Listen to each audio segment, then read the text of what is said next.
할렐루야, 할렐루야. 복된 주일 이후 예배에 나오신 산성의 모든 가족들, 주님의 이름으로 환영하고 축복합니다. 이 시간 우리 이렇게 고백하며 찬양했으면 좋겠습니다. 주님을 보게 하소서, 나를 붙드소서.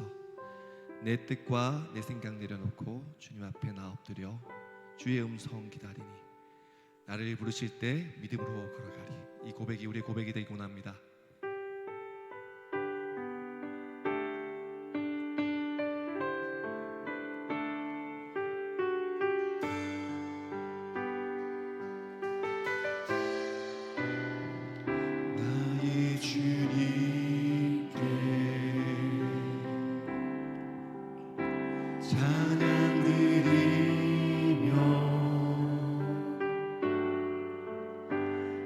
크신 사랑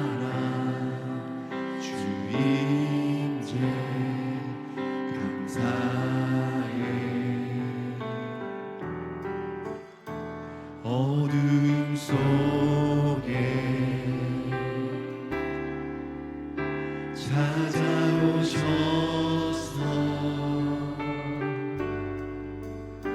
주님의 영광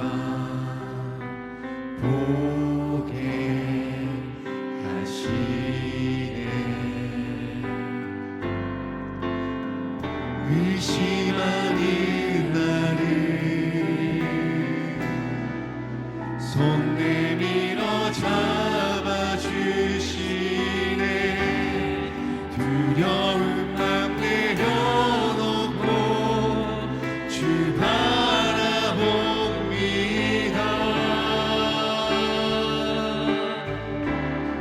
주님을 보게 하소서. 나를 붙드소서. 내 뜻과 내 생각 내려놓고 나 주님 앞에 나 엎드려 주의 음성 기다리니. 나를 부르실 때 믿음으로 걸어가리.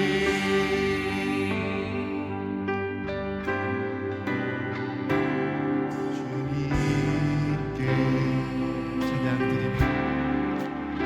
찬양 드리며 그 크신 사랑,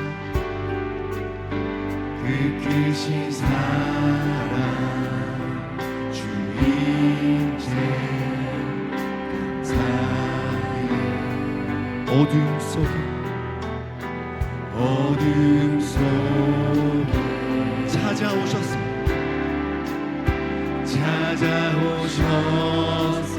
주님의 영광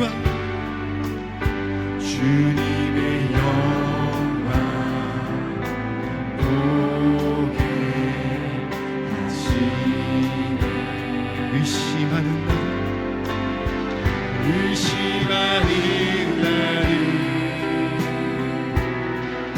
손 내밀어 잡아주시네. 두려운 맘 내려놓고 주 바라봅니다. 주님을 보게 하소서.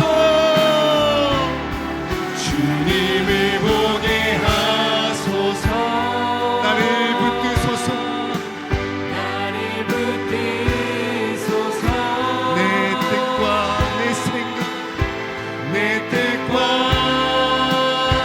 내 생각 내려놓고 주님 앞에 나 엎드려 주의 음성 기다리니. 나를 부르실 때 믿음으로 걸어가. 주님을 보게 하소서. 주님을 보게 하소서. 나를 붙드소서. 내 뜻과 내 생각 내려놓고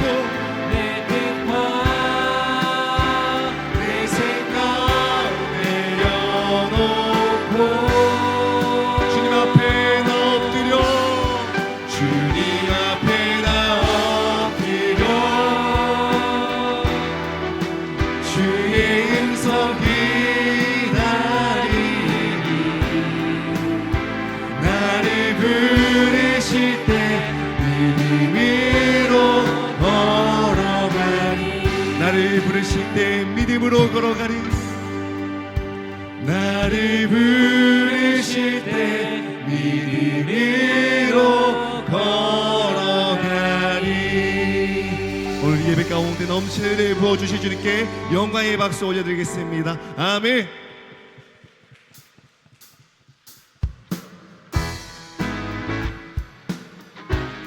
박수 치며 주님을 찬양합시다. 주와 같이 길 가는 것 즐거운 일이 아닐까.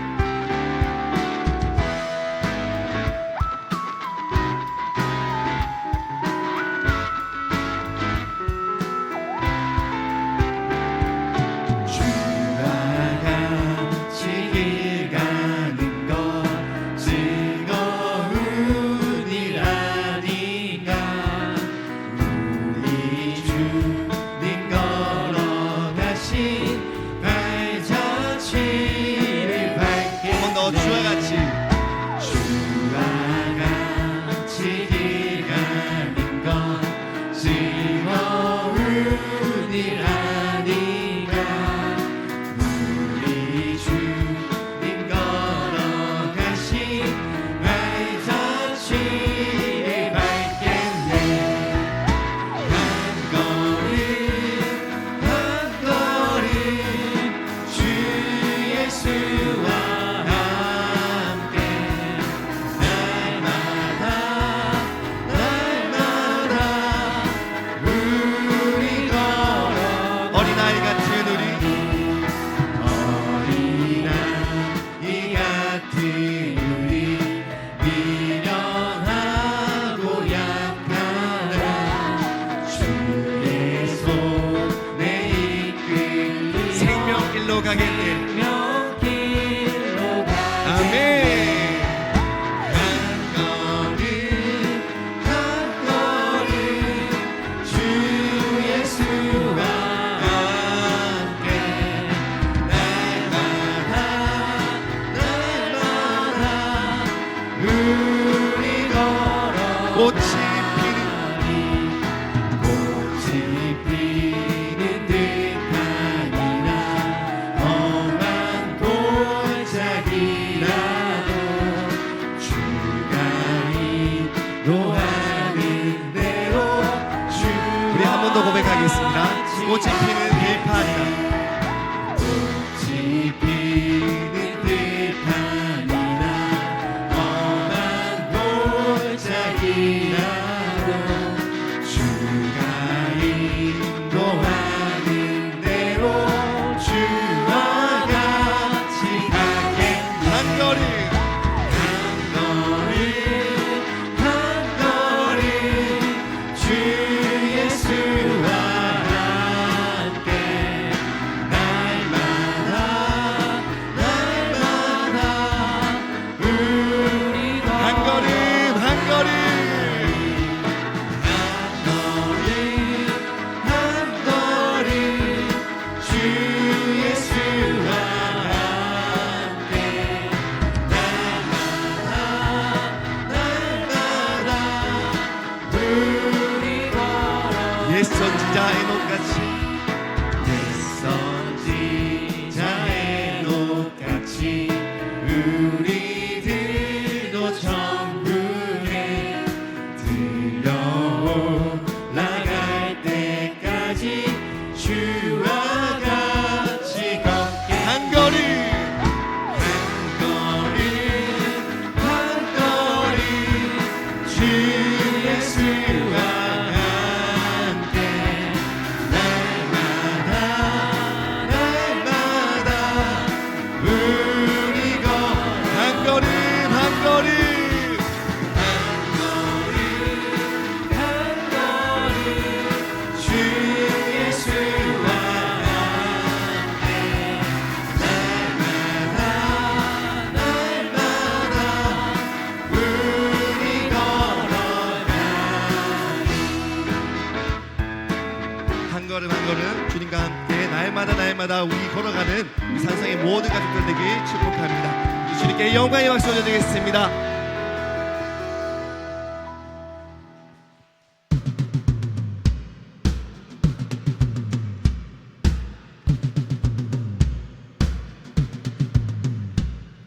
지금은 엘리야 때처럼 주 말씀이 선포되고 또 주의 종 모세의 때와 같이 언약이 성취되고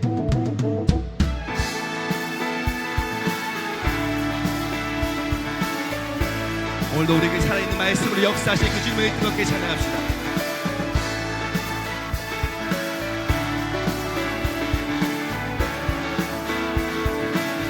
지금은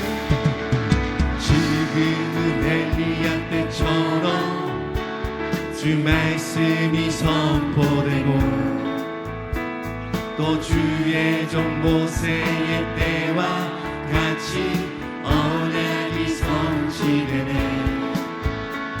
비록 전쟁과 기근과 핍박 환난 날이 다가와도 우리는 광야의 외소리 주의 길 예비하라. 보라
에스겔의 환상처럼 마른 뼈가 살아나며 또 주의 종 다윗의 때와 같이 예배가 회복되네.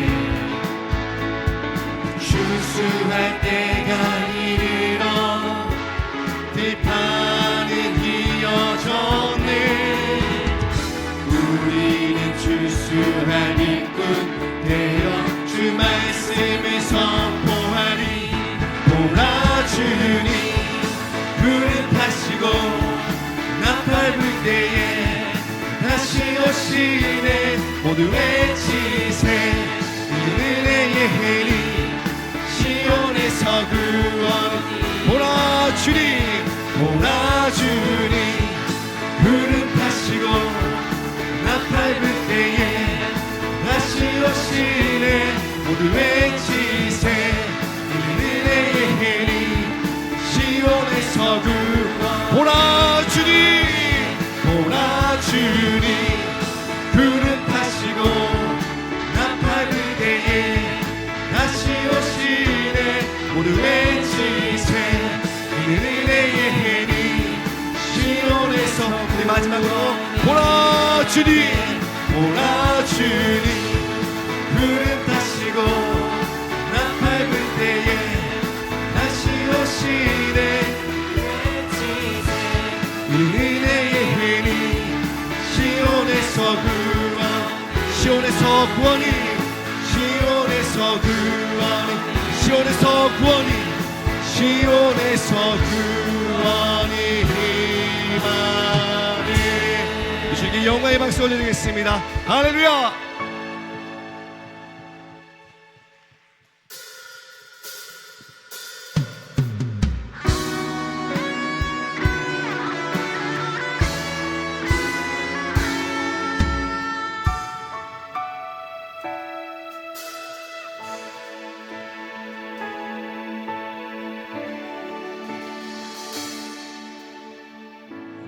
영혼이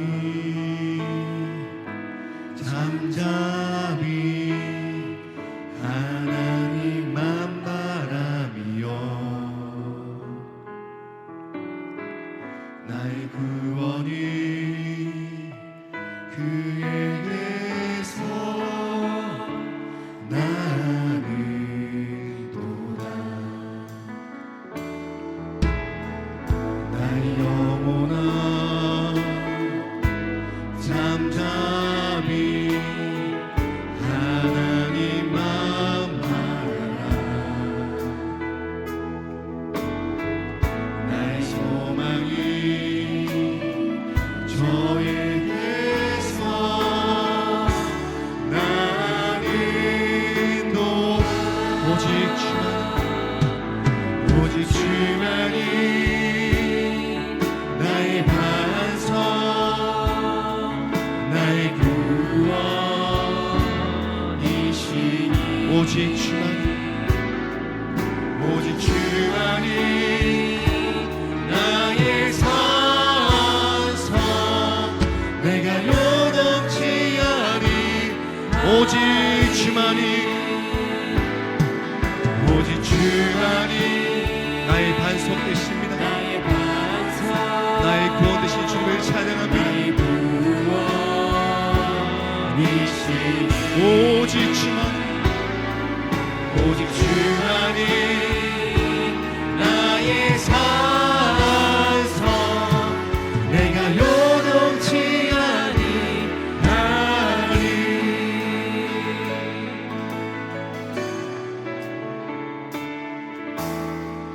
나의 영혼이 간절 여호와를 갈망하며 나의 입술이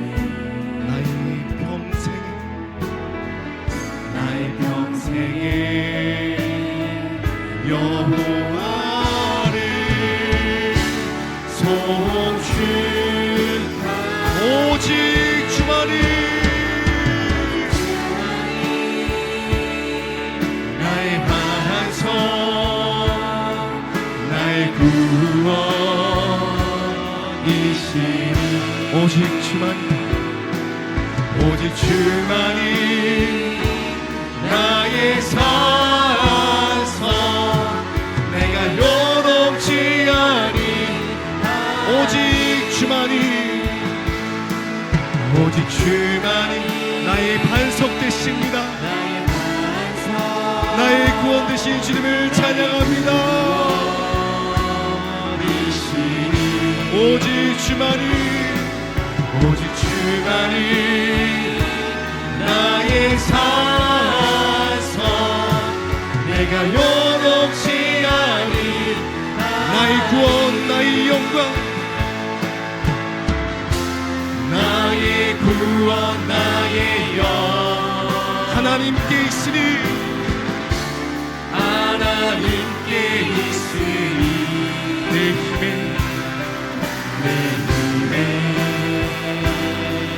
반석과 피난처 되시네 피난처 되시네 우리 두 손을 높이 들고 주님을 찬양합시다. 오직 주만이 오직 주만이 나의 반석 나의 구원이시니 오직 주만이 나의 산성 내가 요동치 아니 오직 주만이 오직 주만이 나의 반석 나의 구원이시니 주님 오직 주만이 나의 산성 내가 요동치 아니 내가 요동치 아니하리 내가 요동치 아니 내가 요동치 아니하리 내가 요동치 아니 주께로 주께로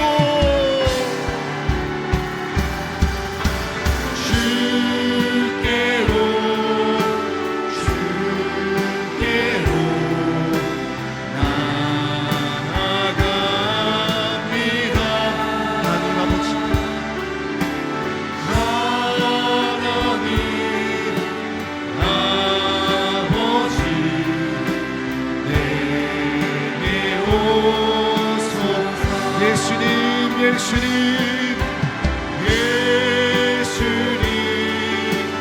예수님 사랑합니다 내 모습 그대로 내 모습 이대로 알아준 성령님 성령님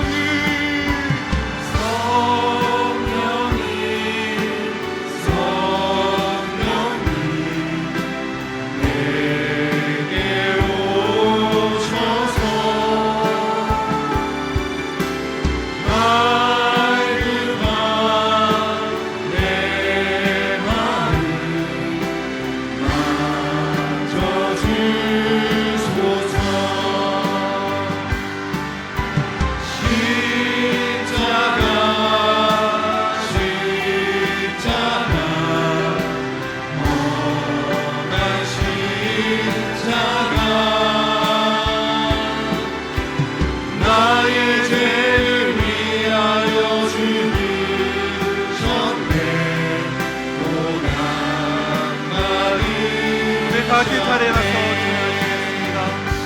주 영광 여기 임하사 열방 향해 그 빛 비추소서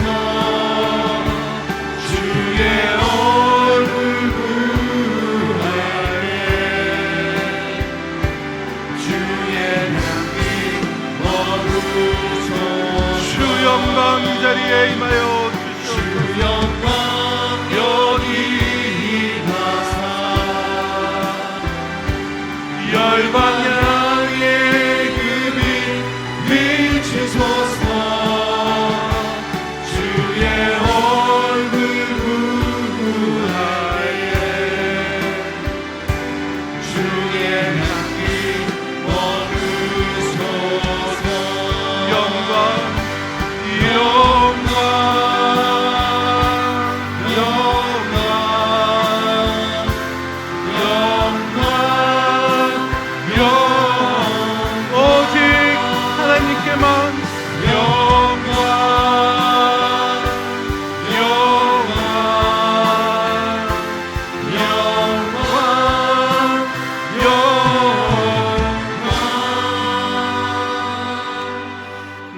모든 나라들아 여호와를 찬양하며 너희 모든 백성들아 그를 찬송할지어다. 우리에게 향하신 여호와의 인자하심이 크시고 여호와의 진실하심이 영원함이로다. 아멘. 전능하사 천지를 만드신 하나님 아버지를 내가 믿사오며 그 외아들 우리 주 예수 그리스도를 믿사오니 이는 성령으로 잉태하사 동정녀 마리아에게 나시고 본디오 빌라도에게 고난을 받으사 십자가에 못 박혀 죽으시고 장사한 지 사흘 만에 죽은 자 가운데서 다시 살아나시며 하늘에 오르사 전능하신 하나님 편한 자 계시다가 저리로서 산자와 죽은 자를 심판하러 오시리라. 성령을 믿사오며 거룩한 공예와 성도가 서로 교통하는 것과 죄를 사여 주시는 것과 몸이 다시 사는 것과 영원히 사는 것을 믿사옵나이다. 아멘.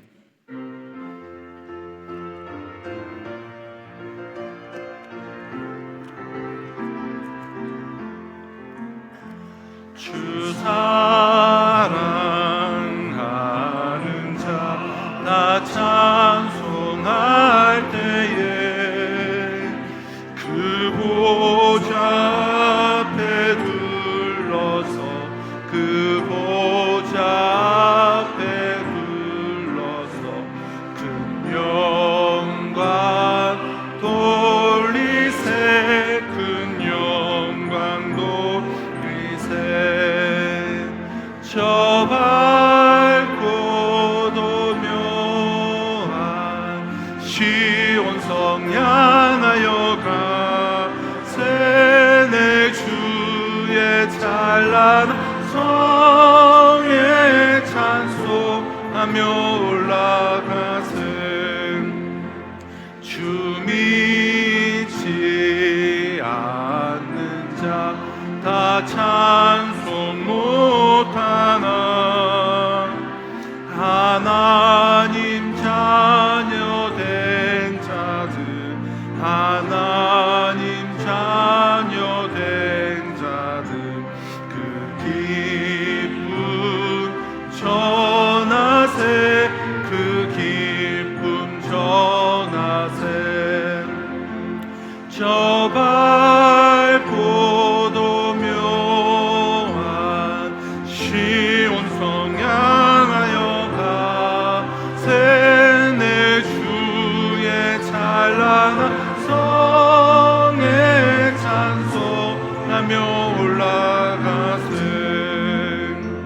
저 하늘 황금길 나 올라갈 때에 시온성 언덕 위에서 시온성 언덕 위에서 수많은 천사들 날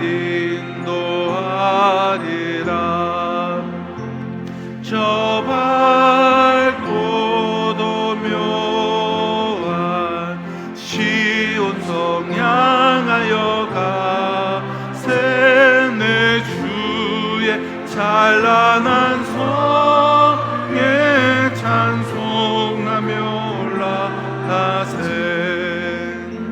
내 눈물 다 씻고 늘 찬송 부르리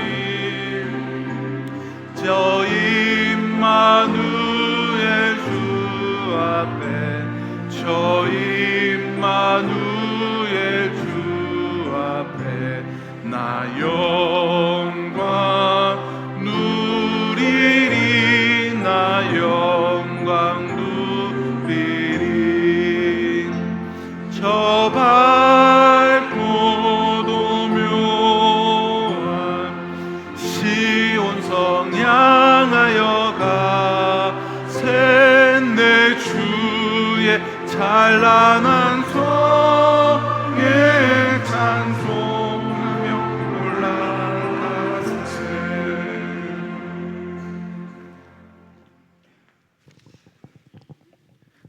우리 가운데 말씀으로 임하신 하나님 아버지, 경배하며 찬양으로 예배하오니 영광 받으시옵소서. 허물과 죄로 죽었던 우리를 살리시고 자기 아들들이 되게 하심에 무한 감사를 드립니다. 지난 한 주간을 돌아봅니다. 눅눅하지 않는 세상 가운데서 우리의 삶을 하나님 아버지의 기뻐하신 뜻대로 살아내지 못하고 육체의 욕심과 마음이 원하는 대로 하였음을 고백하오니 용서하여 주옵소서. 이제 우리 삶이 선한 일을 위해 지음받았음을 다시금 깨달아 모든 겸손과 눈물의 기도로 서로 사랑하고 서로 섬기며 서로 용서하기를 하나님이 그리스도 안에서 우리를 용서하심 같이 하게 하옵소서. 하나님 아버지, 나라와 민족과 한국교회를 위해 기도합니다. 대한민국이 많은 불법으로 인하여 무질서하며 너무나도 원칙이 없는 혼란한 가운데 있습니다. 불쌍히 여기시어 이 민족을 하나님의 주권 아래에 거하게 하시며 올바른 분별력을 갖게 하시고 하나님의 진리가 왜곡되지 않도록 하나님의 통치하심으로 말미암아 동방의 예루살렘이란 성지가 회복되게 하옵소서. 그리하여 한국교회가 깨어 갱신함으로 오직 진리의 말씀을 선포하게 하시고 진리를 보호하고 수호하는 교회로 세워지길 원합니다. 무엇보다 야긴과 보아스의 하나님의 능력으로 세우신 산성교회가 제자되어 세상을 변화시키는 생명의 공동체로 사랑과 용서로 하나됨을 위하여 항상 힘써 기도함으로 지역과 민족과 열방에 죽어가는 영혼 생명을 살리는 선교적 공동체가 되게 하옵소서. 이를 위해 서신 이채영 담임 목사님 성령 충만함으로 오직 진리의 말씀으로 무장하게 하시고 하나님 말씀을 온전히 태어남으로 양들을 잘 양육하며 성도를 위해 눈물로써 기도하는 귀하고 선한 신실한 목자 되게 하옵소서. 하나님 아버지, 교회의 사역을 위해 기도합니다. 다음 주일까지 이어질 청지기 세미나를 통하여 중직자, 목자, 교사, 리더를 비롯한 성도들이 변화되어 더욱 성숙한 그리스도인이 되어 그리스도의 몸된 교회를 세워가게 하시며 현존하는 다음 세대의 양육을 위해 글로인 이오이와 세소축반을 통해 지혜와 키가 자라가며 하나님과 사람에게 사랑스러워감으로 올바른 성격적 세계관을 깨달아 그리스도의 장성한 분량이 충만한 데까지 이르는 다음 세대가 되길 원합니다. 또한 필리핀 단기어 선교가 단순히 선교지로 파송되는 자만의 사역이 아니라 보내는 선교사로서 후원하며 기도로서 동역함으로 모든 것이 합력하여 선을 이루시는 하나님의 일하심을 기대하는 선교 사역이 되길 하옵소서. 이제 담임 목사님의 선포되는 말씀을 통해 우리 심령이 회복되어 고난 가운데 눌린 자는 자유함을, 눈물로 기도하는 자는 위로하심을 주사 경건한 삶을 다짐하며 고백하는 심령들 되게 하옵소서. 예배를 위해 성김의 마음으로 봉사하는 손길 기억하시어 축복하여 주시옵소서. 할렐루야 성가대에 하나님께 올리는 찬양으로 영광 받으시오며 찬양이 우리의 고백이 되게 하시고 감사하며 우리를 가운데서 역사하시는 능력대로 우리가 구하거나 생각하는 모든 것에 더 넘치도록 능히 하실 예수 그리스도의 이름으로 기도합니다. 아멘.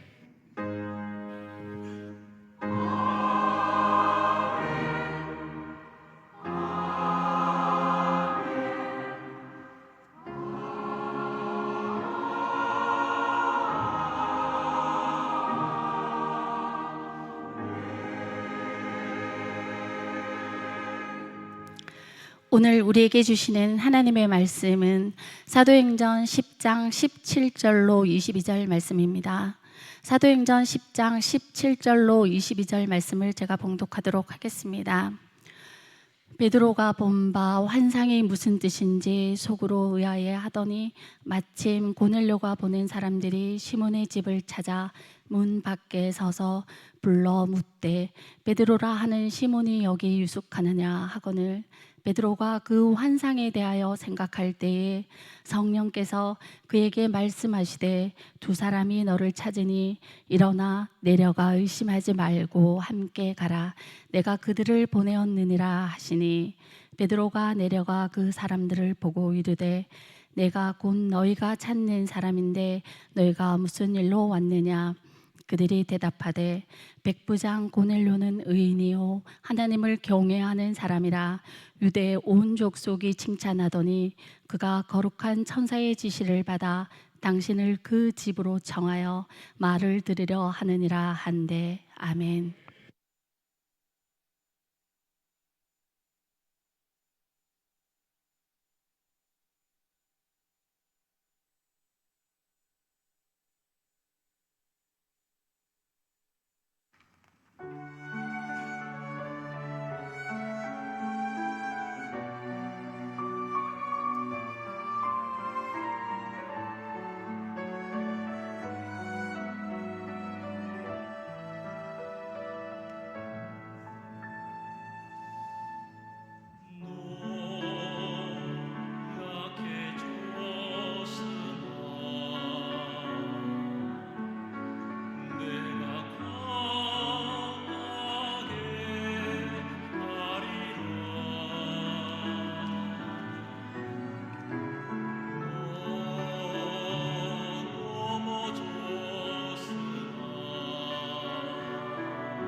자, 찬양의 고백을 가슴에 안고 우리 주님의 손에 봉헌하도록 하겠습니다. 먼저 그 나라와 그 일을 구하라.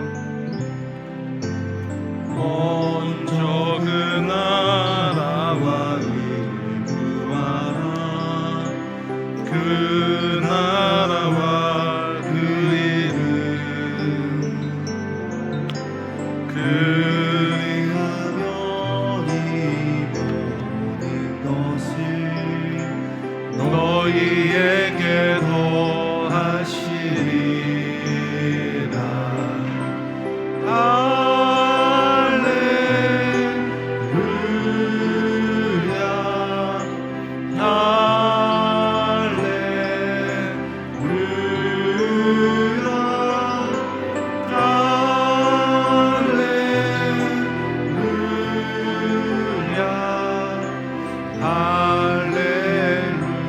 할렐루야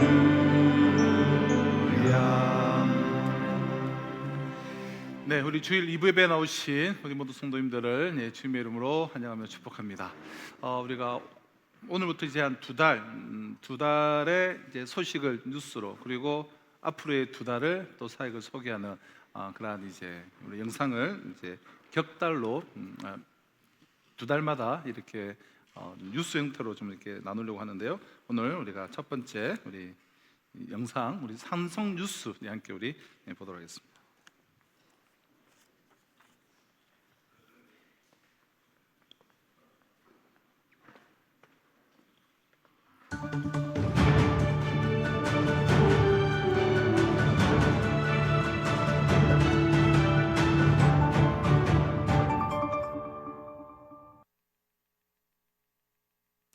안녕하십니까. 산성교회의 따뜻한 소식을 전해드리는 산성뉴스입니다. 1월과 2월 산성교회에서 어떤 일이 있었는지 지금부터 전해드리도록 하겠습니다. 첫 번째 소식입니다. 2025년 1월 1일 산성교회는 올해의 주제를 야긴과 보아스로 정하고 새로운 한 해의 첫 시간을 하나님께 드렸습니다. 하나님께서 세우시고 하나님께서 능력을 주신다는 믿음을 고백하며 새해를 힘차게 시작하였습니다.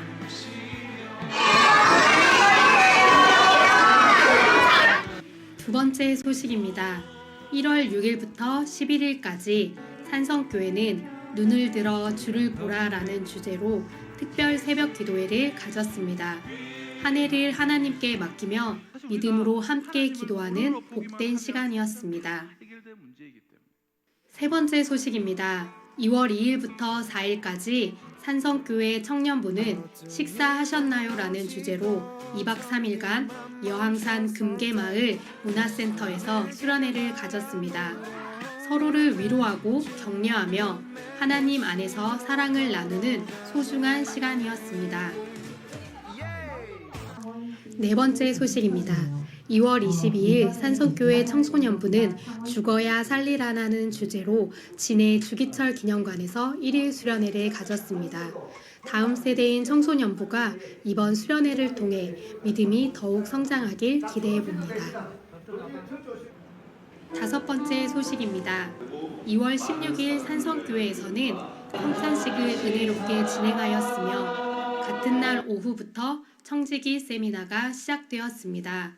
강원석 원로 목사님의 깊이 있는 말씀을 시작으로 4주 동안 진행될 이 세미나는 주일 오후 1시 30분부터 은혜홀에서 열립니다. 앞으로 다가올 3월, 4월 교회 소식을 전해드리도록 하겠습니다. 3월 9일에는 사랑방이 개강하며 3월 16일에는 제자훈련과 전도 폭발이 시작됩니다. 3월 5일 사순절이 시작되며 4월 13일 세례식과 18일 금요일 성찬식이 예정되어 있습니다. 4월 14일부터 19일까지는 고난주간 특별 새벽 기도회가 진행되며 4월 20일에는 부활의 기쁨을 함께 나누는 부활주일 예배를 드릴 예정입니다. 야긴과 보아스, 앞으로 산성교회가 하나님의 사랑과 은혜로 더욱 아름답게 세워지길 바라며 따뜻한 소식을 전해드리는 산성뉴스였습니다. 감사합니다. 따뜻한 소식을 전해주셨습니다. 우리 청지기 세미나는 이제 오늘 다음 주까지 우리 진행되고요. 오늘 우리 김대한 목사님 오셔서 또 말씀을 전해주실 텐데 우리 다들 이제 다 참석하셔서 식사하시고 다들 참석하셔서 은혜의 시간들 드시기를 바랍니다.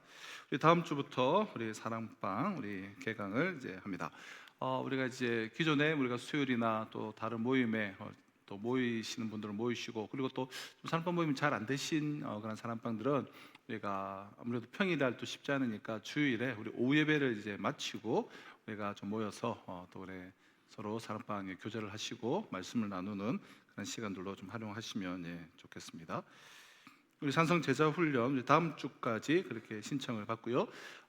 그리고 이제 우리가 앞으로 이제 모든 직부자들, 우리가 집사님, 안수 집사님이든 권사님이든 장로님이든 모든 직분자들과 또 사역을 또 담당하시는 분들은 우리가 이제 필수로 이제 제자 훈련을 받으신 분들에 한해서 우리가 이제 세워지게 됩니다. 매년 그러니까 한 해에 또 우리가 많이 한꺼번에 모아서 또 제자 훈련은 할 수가 없기에 우리가 이제 받아야 될 때 이렇게 잘 보시고 일정을 잘 보시고 훈련을 동참해 주시기를 바랍니다. 우리 다음 세대 우리 3반기 여러 사역들 정말 다 기도가 필요한 사역이고 다 현장에서 복음을 전하고 아이들 양육하는 사역이기에 우리들의 그런 관심과 기도가 필요합니다. 꼭 격려해 주시고 기도해 주시기를 바랍니다.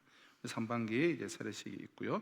또 우리 필리핀 우리 단기 선교 모집은 다 됐고요. 오늘 오후 예배 후에 잠시 2층 세가족에서 모이도록 하겠습니다. 우리 경상 여전도회 연합회가 있습니다. 우리 교우 동정을 보시고 또 위로해 주시고 우리 격려해 주시며 기도해 주시면 감사하겠습니다. 우리 지난주 주정숙 또 우리 제가 좀 많이 만졌더니 나용석 형제 두 분이 이렇게 등록해 주셨는데 우리 자리에서 혹시 한번 잠시 일어나 주실 수 있을까요? 우리 주영수 성도님, 또 나영성 형제, 우리 환영의 박수 하도록 하겠습니다. 환영합니다.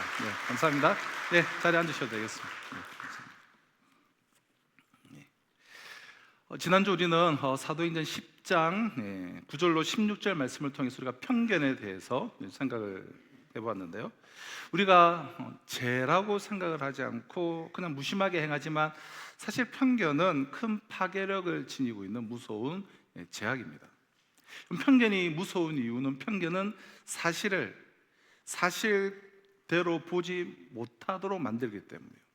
진리 그대로 보지 못하게 만들기 때문이라는 것이죠.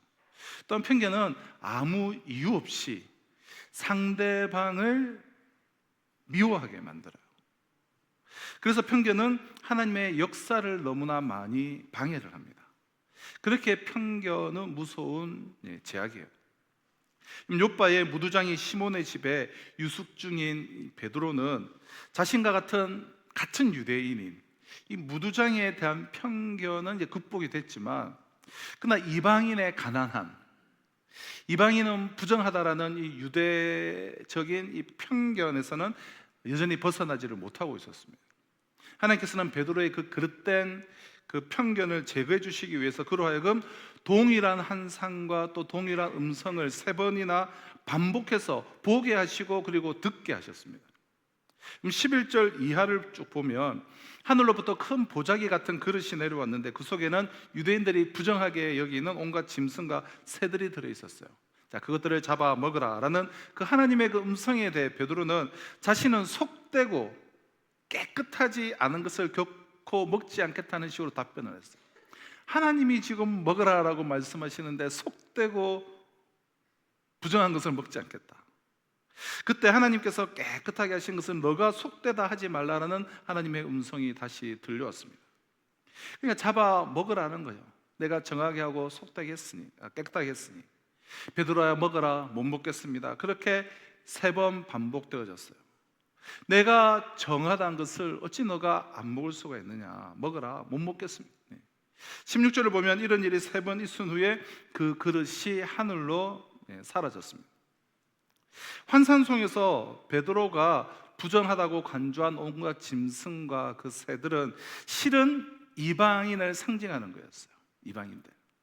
당시 베드로를 비롯한 이 유대인들은 이방인을 부정한 존재로 간주를 하고 있었습니다. 그러므로 베드로가 보았던 이 환상의 그 의미는 하나님께서 이스라엘 백성을 죄에서 구원해 주셨듯이 이방인의 죄 역시 깨끗하게 씻어 주셨으니 이방인들을 받아들이기를 꺼리지 말라라는 그런 뜻이었습니다. 그래서 똑같은 환상과 하나님께서 깨끗하시게 하신 것을 너가 속되다고 말하지 말아라는 동일한 음성이 3번씩이나 반복이 되었던 것입니다. 하나님께서 구원의 복음을 유대인만의 전유물로 그릇 이해하고 있던 베드로의 그 편견을 교정해 주시기 위해서였습니다. 자, 하지만 베드로는 이 동일한 환상과 음성을 이렇게 3번이나 반복하여 보고 또한 듣고서도 그것이 무엇을 의미하는지를 깨닫지 못해서 무척 당혹해 하고 있었습니다. 그때 가이사랴의 이방인 고넬료가 베드로에게 보낸 사람들이 베드로가 지금 유숙하고 있는 이 무두장이의 집 앞에 지금 막 당도를 하였습니다. 자, 17절 오늘 본문 한번 보실까요? 베드로가 본 바 환상이 무슨 뜻인지 속으로 의아해하더니 마침 고넬료가 보낸 사람들이 시몬의 집을 찾아 문 밖에 서서 18절 불러 묻되 베드로라 하는 시몬이 여기 유숙하느냐 하거늘.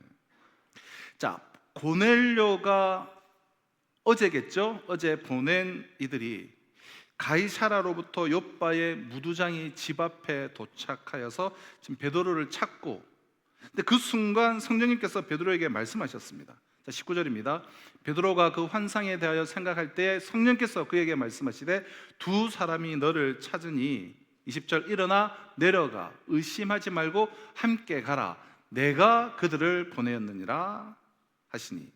자, 여러분 분명 고넬료가 우리가 7절을 한번 떠올려 보시면 7절을 보면 마침 말하던 천사가 떠나매 고넬료가 집안 하인 둘과 부하 가운데 경건한 사람 하나를 불러 8절에 이 일을 다 이루고 욥바로 보내니라.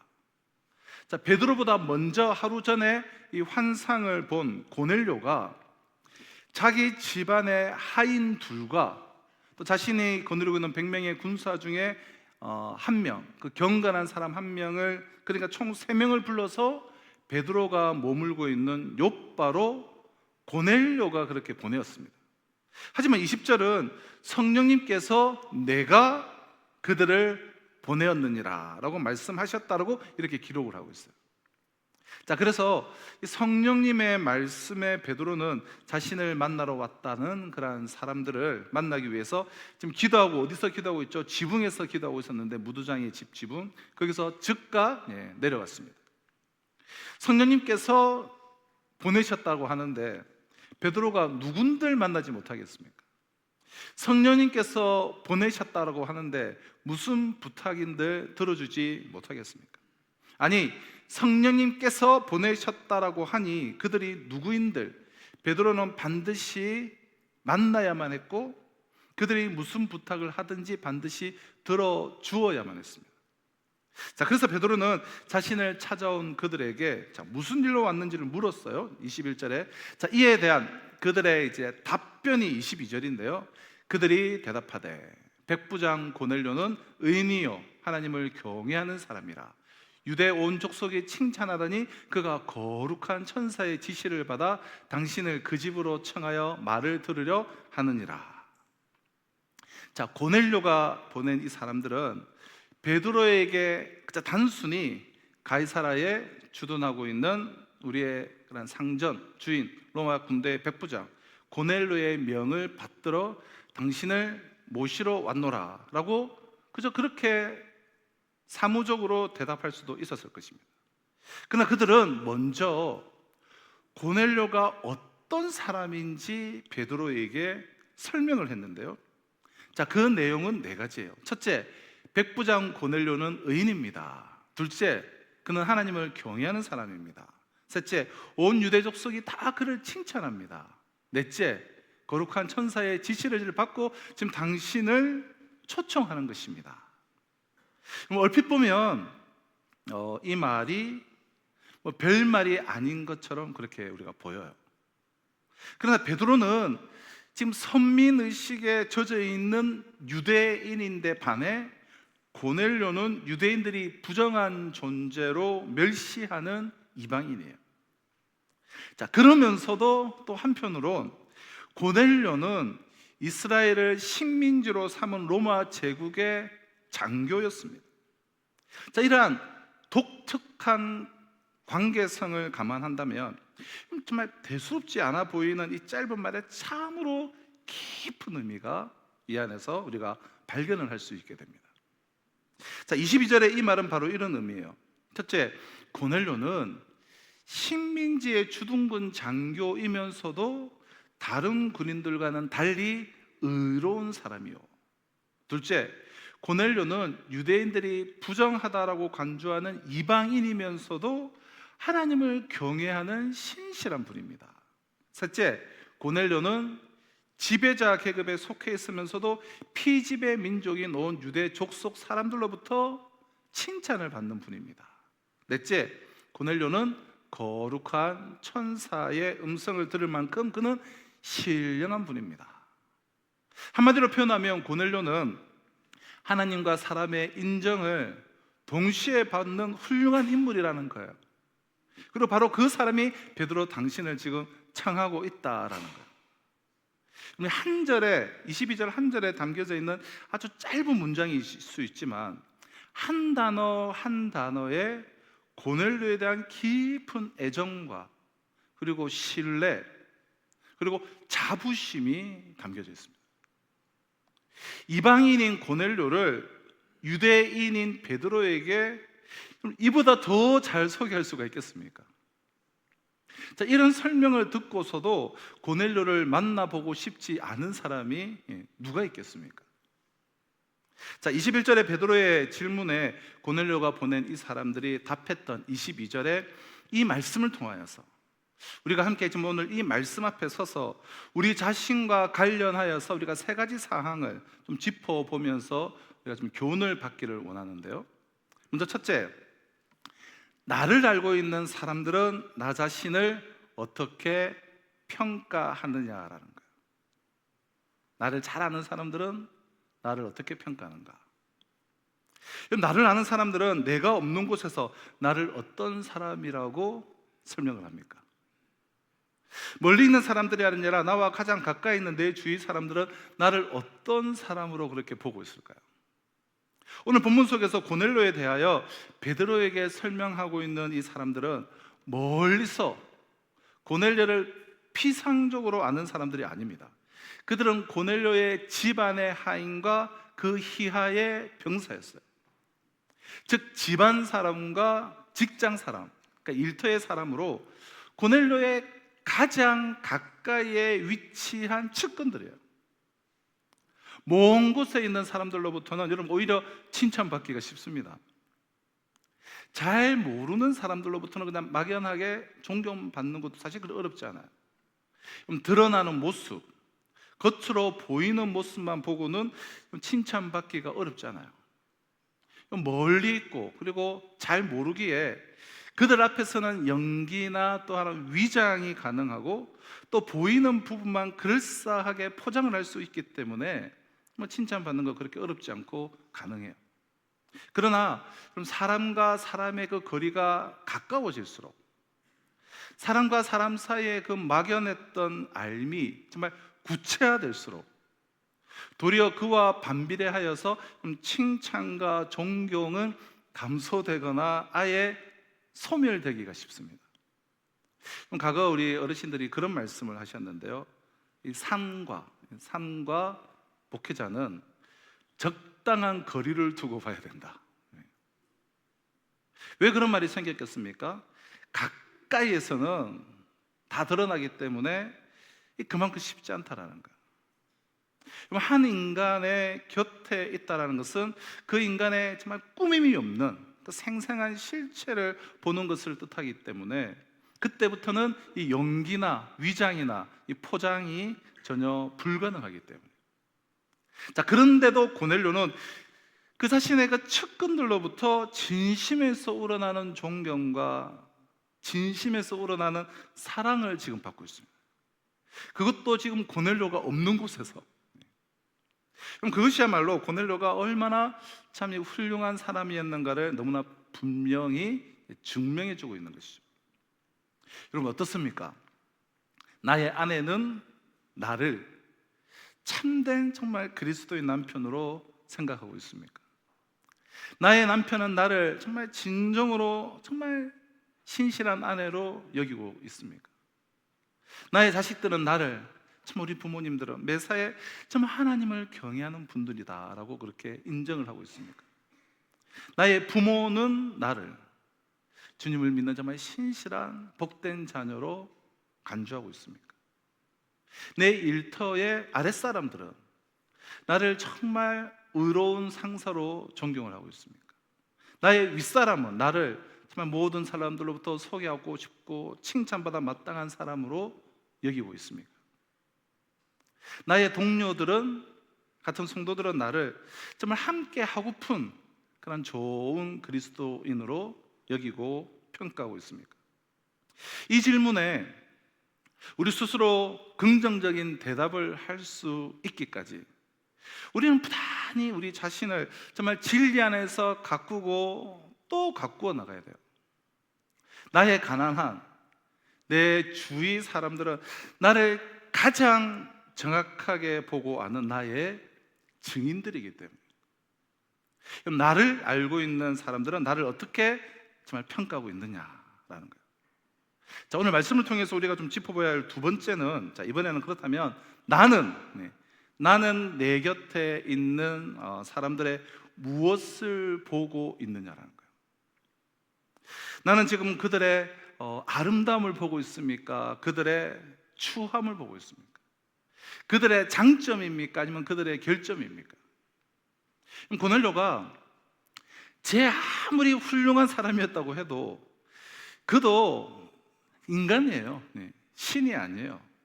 완벽한 사람은 아니었을 거예요. 사실 인간은 50보 100보예요. 거기서 거기에요. 자, 다른 사람에 비해서 좀 상대적으로 조금 더 내가 좀 낫다라는 것이지, 고넬료 역시 이 죄적 본성을 오롯이 다 지니고 있는 한 명의 인간이었을 뿐 완벽한 인간이었던 것은 아니었습니다.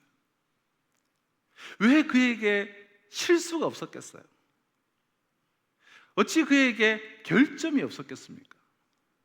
그의 아랫사람들이 날이면 날마다 그를 이렇게 계속해서 함께하고 모시기에 그에게 실망을 하거나 그로 인해 마음 상한 적이 어디 한두 번이었겠습니까? 아무리 고넬료가 완벽하게 자신은 잘하려고 했다고 하더라도 오해라는 것은 어떻게 할 수가 없어요. 오해가 생겨서, 오해가 쌓여서 오해로 인해 불평, 불만스러울 때는 왜 없었겠습니까? 그러나 그들은 베드로에게 이렇게 말했어요. 고넬료는 식민지의 주둔군 장교이면서도 다른 군인들과는 달리 의로운 분입니다. 고넬료는 유대인들이 부정하다고 간주하는 이방인이면서도 하나님을 경외하는 신실한 분입니다. 고넬료는 지배자 계급에 속해 있으면서도 피지배 민족인 유대 족속들로부터 칭찬을 받는 분입니다. 고넬료는 거룩한 천사의 음성을 들을 정도로 그는 정말 신실한 분입니다. 그럼 이 말에, 이들의 말 어디에서도 그 고넬료의 그런 흠을 시사하거나 아다르고 어다르다고 은근히 안 그런 척하면서 부정적인 말을 슬쩍 흘리거나 그에 대한 빈정거림의 흔적은 눈꼽만큼도 쳐다볼 수가 없어요.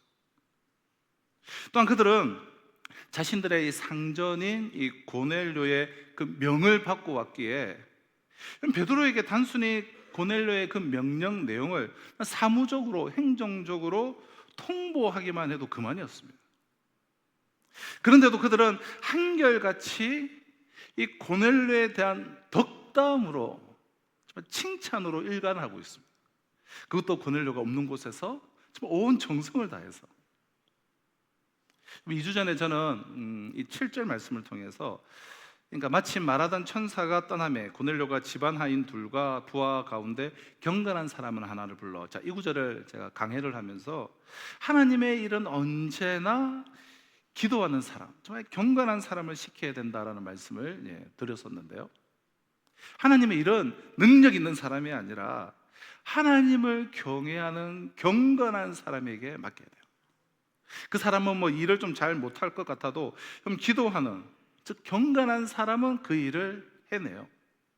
그러나 똑똑한 사람이라 할지라도 기도하지 않는 사람이라면 그에게 일을 맡기면 안 돼요. 능력은 있는데, 돈은 있는데 기도하지 않는 사람은 참으로 조심해야 돼요. 그 사람은 뭐 일은 뭐 만들어내고 진행 잘 시킬 수 있을 줄은 몰라도 나중에 결국은 일이 다 어그러지기 때문에. 하나님의 일은 기도하는 사람, 경건한 사람을 통해서만 열매를 맺게 되는 거예요. 그래서 사실 이제 제자훈련을 하는 것이죠. 그럼 고넬료가 경건한 사람을 불러서 베드로에게 보낸 이유가 바로 여기에 있습니다. 경건한 사람은 더불어 사는 사람들의 결점이나 그들의 약한 면보다 장점과 아름다운 면을 더 크게 보는 사람이에요. 바꾸어 말해 경건한 사람은 다른 사람에 대한 헌담과는 거리가 먼 덕담의 사람이에요. 사람은 누구든 자기 속에 있는 것을 안경으로 삼아서 타인을 바라보고 그리고 평가를 합니다. 마음속에 추한 것이 들어있는 사람은 자신의 그 추함을 안경으로 하여서 타인의 추함만을 학대해서 보게 됩니다. 하여튼 그것만 보여요. 자신 안에 그게 있기 때문에. 그럼 아름다운 것이 속에 들어있는 사람의 시선은 아름다운 자신의 그 아름다움을 안경 삼아서 타인의 아름다움에 그런 시각에 초점이 맞춰지게 돼요. 그럼 쉽게 말해 개의 눈에는 개만 보이고 정승의 눈에는 정승만 보이는 거예요.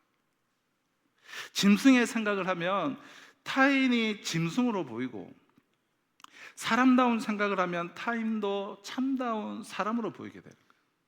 긍정적인 사람은 긍정의 눈으로 다른 이들을 바라보고, 부정적인 사람은 매사에 부정적인 눈으로 다른 이들을 보게 되는 것입니다. 그럼 경건한 사람은 그 속에 진리가 담겨 있기에 진리의 아름다움으로 타인의 아름다움을 조명하는 사람이에요. 비추고 드러내는 사람이에요. 밝히. 이런 의미에서 고넬료의 인간적인 단점과 그 모든 결점을 뛰어넘어서 그에 대한 덕담으로 일갈한 오늘 본문 속의 사람들은 진정으로 경건한 사람들이었습니다. 결국은 자신 안에 있는 것으로 우리가 보게 되고, 또한 자신 안에 있는 것으로 내가 말을 하고, 또 자신 안에 있는 것이 말로 또 언어로 그렇게 표현되어지는 것입니다. 그럼 지난 한 주간 이 헌법재판소 최후 변론을 통해서 전해진 이 두 분의 각각의 말이 우리 사회에 크게 참 많이 회자가 이제 되었는데요. 이제 막 임신과 출산을 마친 14개월 된 딸을 둔 한 변호사가 아이와 함께 하려고 비오던 시간을 쪼개어서 이 변론을 하게 되었다면서 말한 저는 계몽되었습니다 라는 그 말과, 또 모든 것들이 제자리로 돌아갔으면 좋겠다라고 말하며 자신이 좋아하는 노랫말 가사를 인용하면서 한 세상 풍경 중에서 제일 아름다운 풍경, 모든 것들이 제자리로 돌아가는 풍경이라는 이 두 말이에요. 그럼 예수 믿은 후에 정말 참 좋은, 너무나 좋은 믿음의 글들을 쓰시다가 너무나 아쉽게도 더 좀 쓰셔야 되는데 2022년도에 소천하신 한국 최고의 지성이라고 불리웠던 우리 이어령 박사께서 이 말과 관련하여서 쓰신 글이 있습니다. 이런 내용이에요. 언어는 하나하나가 모두 눈동자를 지니고 있다. 그러므로 작가가 하나의 말을 선택한다는 것은 하나의 시선을 선택한다는 의미이다. 그것은 보이지 않는 것, 숨겨져 있는 것까지도 들추어내는 눈이다. 그것은 현미경이며 동시에 확대경이다. 아주 좋은 말인데요. 어떤 단어를 선택하고 어떤 말을 하냐에 따라서 그 자신의 생각과 모든 것이 다 이제 드러나게 된다는 그런 말이죠. 사람들은 자신의 생각이 중요하면 할수록 함부로 말을 하지를 않습니다. 지혜로운 사람들은. 사려 깊은 사람이라면 중요하고 의미 있는 자신의 생각을 정말 정확하게 나타낼 수 있는 적합한 단어를 선택하여서 사용하는 법입니다. 다시 말해, 자신이 표현하고자 하는 대상에 대한 그 자기의 그 시선과 동일한 눈동자를 지닌 그런 단어를 선택하여서 구사를 합니다. 따라서 말을 듣는 사람들은 말하는 이가 선택한 그 각 단어의 눈동자를 통하여 그를 분석하고 파악할 수가 있는 거예요. 즉 말하는 이가 어떤 사상과 생각을 지니고 있는지, 세상을 향한 그의 시선이 어떠한지, 궁극적으로 그가 지향하고 있는 것이 무엇인지를 좀 분명하게 그가 선택해서 사용하는 말들을 통해서 알 수 있는 것이죠. 그럼 탄핵 재판을 이렇게 바라보면서 저는 계몽되었습니다라는 말과 모든 것이 제자리로 돌아가는 풍경이라는 두 사람이 각각 사용한 그 단어를 통하여서 제가 무엇이 옳고 틀리다는 것을 말한 것이 아니라 그 각각 사용한 단어를 통하여서 그 사람이 어떤 이념의 소유자인지, 현 시국에 대해서 어떤 인식을 그가 가지고 있는지, 추구하고 있는 그의 궁극적 가치관이 무엇인지를 알 수 있는 거예요. 그들이 사용한 단어가 그들의 속생각을 들추어내는 현미경인 동시에 확대경이기 때문에. 자, 그렇다면 우리 각자의 경우는 어떠합니까? 저와 여러분들 각자. 나의 눈에는 지금 무엇이 더 크게 보이고 나는 그것을 어떻게 지금 표현을 하고 있습니까? 내 곁에 있는 사람들의 결점과 실수와 그 추한 면입니까? 아니면 그들의 장점과 아름다운 면입니까? 하루 종일 그들을 향해서 내 입에서 나오는 말 중 그들에 대한 비난의 말이 더 많습니까? 칭찬이나 격려의 말이 더 많습니까? 나는 내 윗사람이나 아랫사람의 흉보기를 신나하는 사람입니까? 그들의 장점을 본받기를 더 즐겨하는 사람입니까? 한마디로 나는 사람에 대해서 비난하고 험담하는 사람입니까? 덕담하며 칭찬하는 사람입니까? 자, 이 질문에 대한 해답은 여러분 너무나 쉽게 얻을 수가 있어요. 지금까지 내가 인생을 살아오는 동안에 내게 다가왔던 그 많은 그 숱한 사람들 가운데 지금 몇 사람이나 내 곁에 남아 있는지를 우리가 쭉 둘러보면 돼요. 인간의 그러한 추함과 그 결점만 보는 사람 곁에는 사람이 남지 않는 법이기 때문에.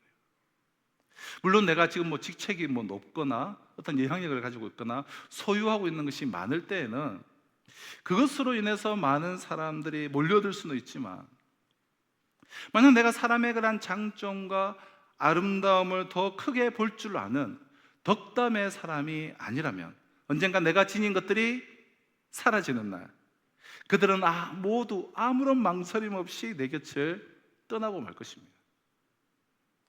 자, 중요한 것은 내가 아무리 성경 지식이 많고 또 이런 종교적인 의식에 익숙하다고 할지라도 사람의 아름다움을 보고 말할 줄 아는 덕담의 사람이 되기 전까지는 진정 성경이 말하는 경건한 그리스도인일 수는 없어요. 경건한 그리스도인들만 사람을 살리는 주님의 도구가 될 수 있기에 그 곁에 머물고자 하는 사람이 없다면 그런 사람이 어떻게 사람을 살리고 섬기는 경건한 그리스도인이 될 수가 있겠습니까?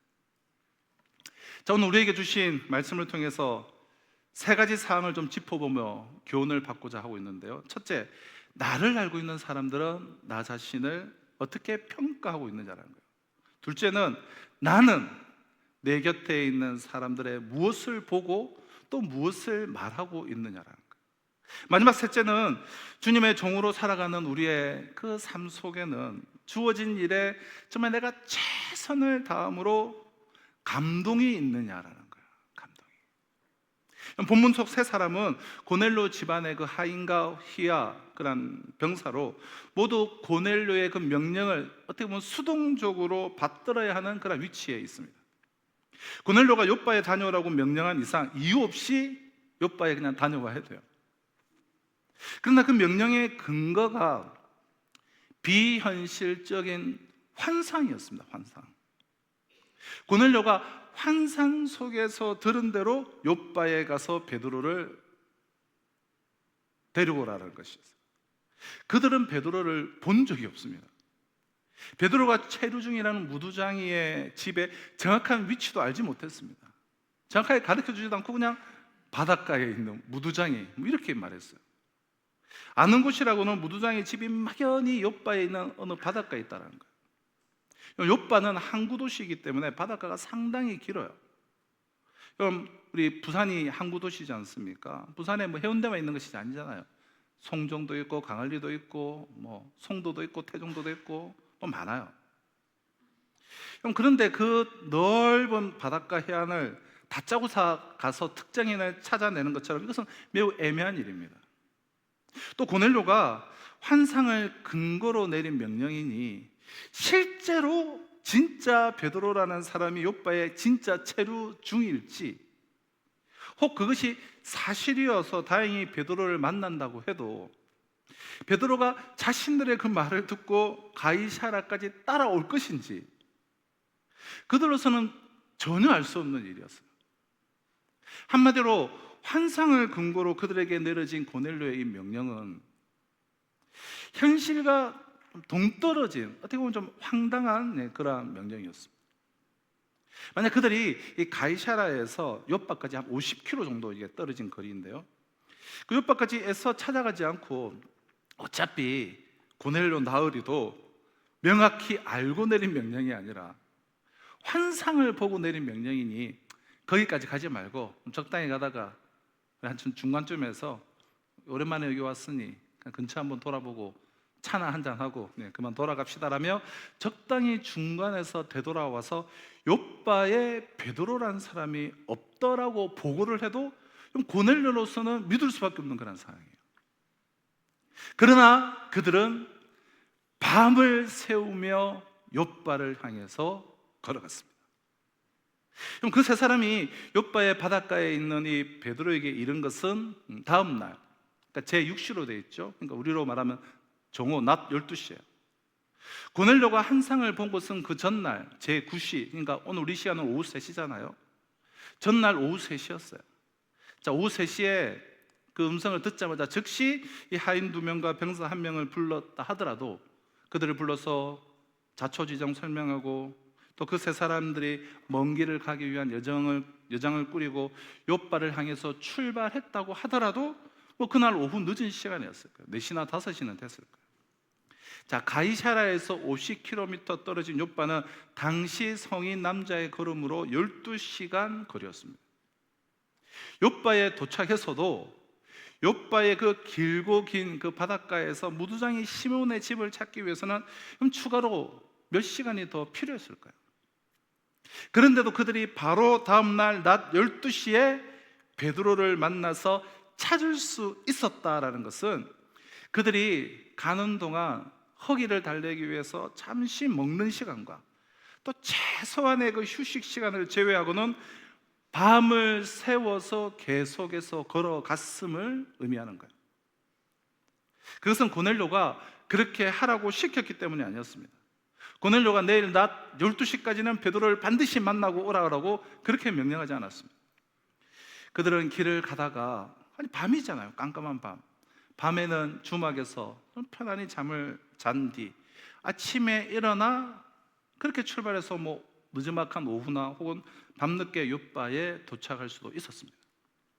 그러나 그들은 이 주인의 명을 한시라도 더 빨리 수행하기 위하여 자발적으로 그렇게 하였고 마침 그 시간에 기도하고 있던 서로 연락을 안 하고 모르는 사이요. 근데 마침 그 시간에 기도하고 하나님의 음성을, 성령의 음성을 듣고 있던 베드로와 그들이 빨리 최선을 다해서 갔기 때문에 만날 수가 있었던 거예요. 한마디로 그들은 주어진 일에 최선을 다하는 사람들이었습니다. 그리고 살펴봤듯이 베드로를 만나자마자 고넬료에 대한 그 신뢰와 그 존경과 그 긍지를 담은 말로 온 정성을 다해서 베드로에게 고넬료가 어떤 사람인가를 설명하였고, 그리고 그들은 베드로를 모시고 가이사라의 고넬료의 집으로 되돌아감으로 자신들의 그 책임을 완수를 하였습니다. 이처럼 주어진 자신의 그런 사명과 그 역할에 정말 충성과 최선을 다하는 그들의 모습에는 이 가슴 뭉클한 감동이 있습니다. 그들을 통해서 어찌 성령님께서 베드로를 감동시키지 않으셨겠습니까? 우리가 교회 청소를 사랑방별로 좀 돌아가면서 우리가 하고 있는데요, 사랑방 친구들이 좀 다 함께 동참하여서 기쁨으로 섬겨주시는 사랑방들이 우리가 많지만 또 몇몇 사랑방은 사정상 목자님들과 항상 한두 분만이 와서 이게 청소를 해야 되는, 그래서 섬기는 것이 또 쉽지 않은 그런 사랑방들도 있습니다. 자, 이런 연유로 인해서 교회 청소를 우리가 용역에 맡기면 안 되겠느냐는 그런 건의들이 있었습니다. 그래서 관리를 담당하시는 우리 장로님이 이렇게 좀 알아보시고 지난주 당회 때 이렇게 보고를 해주셨는데요. 그러니까 일주일에 한 번 청소해 주는데 연간 한 해 비용이 한 3,600만 원 정도가 든다고 합니다. 요즘 인건비가 이렇게 좀 많이 높기 때문에 사람 한두 명 쓰는 것이 사실 만만치 않기 때문에 그렇게 우리가 비싼 금액이라고만 말할 수는 없어요. 하지만 개인적으로 장로님들이 이제 그 이야기를 나누시는 동안 제가 말은 하지 않았지만 내심 여러 가지 생각들이 들었어요. 현재 우리 교회는 교회의 이러한 교세와 재정 대비 선교와 구제의 비중이 꽤 높은 편이에요. 작년만 해도 우리가 선교사님 한 분, 그리고 선교단체 한 곳을 우리가 파송을 하고 또 협력을 우리가 늘렸습니다. 그 외에도 국내 미자립 교회와 해외 선교사, 선교단체 후원, 그리고 구제가 꽤 우리는 많습니다. 우리에게 방문하시는 이제 목사님들이 이렇게 다들 주부를 보시고는 깜짝 놀라요. 저도 항상 오면 이 뒤를 쭉 보거든요. 야, 이 교회 한 이 정도 사이즈인데 이렇게나 많이 선교하고 항상 이제 저한테 한 마디씩을 해주세요. 그럼 그 외에도 우리가 이제 각 가정별로 지금 80여 명의 필리핀 빈민촌 아이들을 우리가 성도들이 입양을 하였고, 또 국동방송과 같은 여러 기관들을 제가 이런 작정식을 많이 가져서 개인적으로 작정하고 후원하고 계신 분들이 참 많습니다. 그것을 비용적으로 따져보면 꽤 많이 되는 것 같아요. 지난 몇 해 동안 많은 성도님들의 그런 적극적인 동참으로 인해 정말 신나게 정말 파송하고 후원 또 할 수 있었고, 이로 인해 선교의 지경이 상당히 우리가 이제 넓어졌습니다.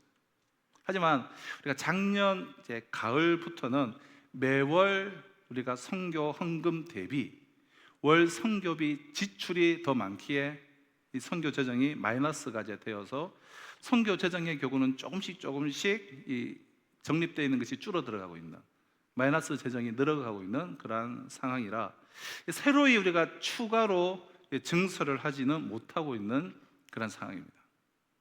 지금도 이곳저곳에서 여러 이제 요청들이 있고, 또 제가 보기에도 꼭 섬겼으면 좋겠다는 싶은 선교사님들과 또 그런 교회들이 있지만 새로이 우리가 추가로 후원은 하지 못하고 있는 상황인데요. 저금액이면 참 지금 못하고 있는 선교에 더 사용할 수 있는데 몇 선교사님들을 더, 몇 미자리 교회들을 더, 몇 기관들을 더 후원할 수 있는데라는 생각이 들면서 지금도 계속해서 이렇게 연락이 오고 오는, 그래서 저는 정말 난처한 입장에서 차일필 이렇게 미루고 있는 여러 분들이 이제 생각이 이제 나는 거예요. 하지만 따로 말은 하지 않고 제가 가만히 있는데 우리 장로님들이 갑자기 우리가 먼저 모범을 보입시다. 두 사람씩 짝을 지어서 한 주씩 돌아가면서 화장실 청소를 합시다. 이런 의견들이 이제 주고 지금 받으시는 거예요. 그러니까 장로님들이 만약 솔선수범해서 화장실 청소를 전담하면 아무래도 청소는 이제 화장실 청소가 서로 부담이 되고 비중이 크기 때문에 우리가 사랑방별로 청소하는데 인원이 적어서 어려운 분들도 부담이 이제 덜지 않겠는가. 그러면 외주를 맡기지 않아도 되지 않겠는가라는 그러한 제 의견들을 주고받고 계셨습니다. 그럼 장로님들의 그런 자신에게 주어진 사명과 역할에 또 최선을 다해서 앞장서서 본이 되어서 충성과 최선을 다하시려는 그 모습에 그 자리에서는 제가 뭐 그리 표현을 하지 않았지만 깊은 감사와 가슴 뭉클한 감동이 있었습니다. 어디 우리 뭐 장로님들 뿐이겠습니까? 우리 교회에는 곳곳에서 묵묵히 수고하고 봉사하는 분들이 많이 계십니다. 어제만 하더라도 뭐 제가 볼 때는 가장 먼 곳에 사는 사람방 같은데 그 이른 아침에 다들 오셔서 교회 곳곳을 이렇게 돌보시고 또 정성을 다해서 교육자들을 이렇게 점심으로 저녁으로 섬겨주시는 분들, 우리 교회는 참 그런 분들이 곳곳에 계세요. 그분들은 예외 없이 모두 맡겨진 그 사명과 그 역할에 최선을 다함으로 우리에게 감동을 주시는 그런 분들이세요. 성령님께서는 그 감동을 통해서 각각 다른 우리 모두를 하나로 묶어 주십니다. 이처럼 주어진 그런 사명과 그 역할에 최선을 다하는 사람이 있는 곳에는 언제나 깊은 감동이 있고 성령님께서는 그 감동을 통해서 역사를 하시는 거예요. 사랑하는 성도 여러분, 주님께서 우리 각자에게 주신 사명과 그 역할이 무엇입니까? 주님을 믿는 남편으로서, 또 아내로서, 또 부모로서, 자식으로서, 학생으로서, 직장인으로서, 사회인으로서, 대한민국의 국민으로서 주님께서 주신 그 사명과 그 역할에 충성과 최선을 다하시기를 바랍니다. 그럼 짧은 인생인데 우리의 삶 자체가 하나님과 사람을 향한 감동이 되게 하시기를 바라요. 그때 성령님께서 그 본이 되는 그 섬김을 통해 교회 곳곳에서 묵묵히 섬기는 그 봉사자 한 사람 한 사람의 감동적인 그런 봉사를 통해 우리를 하나로 묶어주시듯이 성령님께서 고넬료가 베드로에게 보낸 사람들의 그런 감동적인 헌신을 통해 베드로를 감동시키시고 그를 도구로 삼아 고넬료를 포함한 그 이방인을 구원하심으로 인류의 그 역사를 새롭게 하셨듯이 성령님께서는 자신에게 부여된 사명과 그 역할에 충성과 최선을 다하는 우리 한 사람 한 사람을 통하여서 날로 분열되어가는 이 사회를 통합시키시고 이 나라의 역사를 새롭게 하실 것이며 교회를 놀랍게 인도하실 것입니다. 기도하시겠습니다. 주님, 내 곁에 가까이 있으며 나를 잘 알고 있는 사람들은 나를 어떤 사람으로 생각하고 있는지, 내가 없을 때 나를 다른 이에게 어떤 말로 설명하는지요. 진리의 말씀 앞에서 날마다 나를 정돈하며 나를 객관화시킬 줄 아는 지혜를 허락하여 주시옵소서. 또한 나는 지금 내 곁에 있는 사람들을 어떤 시각으로 바라보고 또한 말하고 있는지, 그들의 악함인지 아니면 그들의 아름다움인지, 나의 시각과 말을 통해 내 속에 들어있는 것이 무엇인지 깨닫게 하여 주시옵소서. 더불어 주님께서 내게 맡겨주신 사명과 그 역할에 최선을 다하는 주님의 충성스러운 종이 되어 나의 삶이 하나님과 사람들에게 감동이 되는 그런 삶 되게 하여 주시옵소서. 그래야 내 삶을 통하여 우리의 가정이, 우리의 교회가, 이 나라가, 이 민족이 새로워지게 하여 주시옵소서. 예수님의 이름으로 기도합나이다. 아멘. 자, 주신 우리 약속의 말씀을 우리 가슴에 우리 새기며 함께 기도하며 나누겠습니다. 내가 누려왔던 모든 것들이, 내가 지났던 모든 것들이 은혜였습니다. 함께 믿음의 고백으로 찬양하겠습니다. 내가 누려왔던 모든 것들이, 내가 지나왔던 모든 시간이, 내가 걸어왔던 모든 순간이 당연한 것 아니라 은혜였소. 내가 하나님의 자녀로 살며, 내가 하나님의 자녀로 살며 오늘 찬양하고 예배하는 삶 복음을 전할 수 있는 축복이 당연한 것 아니라 은혜였소 모든 것이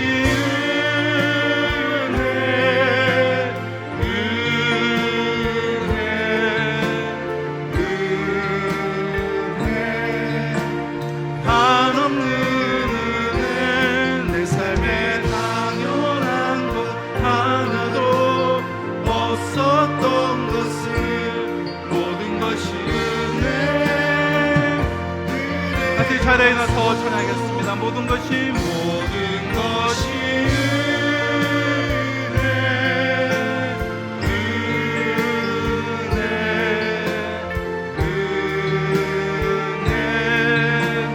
한없는 은혜 내 삶에 당연한 것 하나도 없었던 것이 모든 것이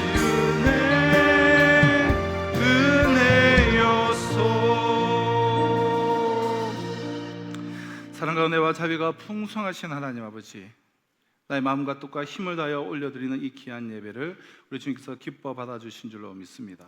귀한 예물 주님의 손에 봉헌하여 드리는 손길들을 기억하여 주시옵소서. 어렵고 힘든 이 시대이지만 하나님의 나라와 하나님이 기뻐하시는 일에 쓰임받기를 소망하는 그들의 마음 중심을 기뻐 받아주셔서 하나님의 풍성함을 받아 누리며 이 시대의 복의 근원 축복의 통로로 놀랍게 쓰임받을 수 있도록 은혜 내려 주시옵소서. 연약함 가운데 있는 성도들, 또 회복과 이라지도의 검진과 또 치료 가운데 있는 연약한 우리 성도들, 그 모든 병의 근원 뿌리채 뽑아 주셔서 회복에서 충만함으로 이룰 수 있도록 주님 역사하여 주시옵소서. 오늘도 일방을 품고 나가는 모든 선교사님들과 우리와 협력 동력하는 선교사님, 또 이 역사의 모든 교회들 가운데도 갑절에 은혜 위에 은혜를 부어 주셨기를 간절히 바라옵고 소원하며 지금 우리 주 예수 그리스도의 은혜와 하나님의 사랑과 성령의 역사 교통하심이 나의 말과 나의 생각과 또 나의 삶을 통하여서 정말 경건한 자로서 하나님의 그런 놀라운 역사에 정말 주역으로 쓰임받으며 신사도행전의 그런 놀라운 역사를 감당하며 드려지는 복된 삶을 살기를 소망하며 예배당을 나서는 우리 성도들과 이번 한 주간의 삶 가운데 지금으로부터 영원토록 항상 함께 있을지어다. 아멘.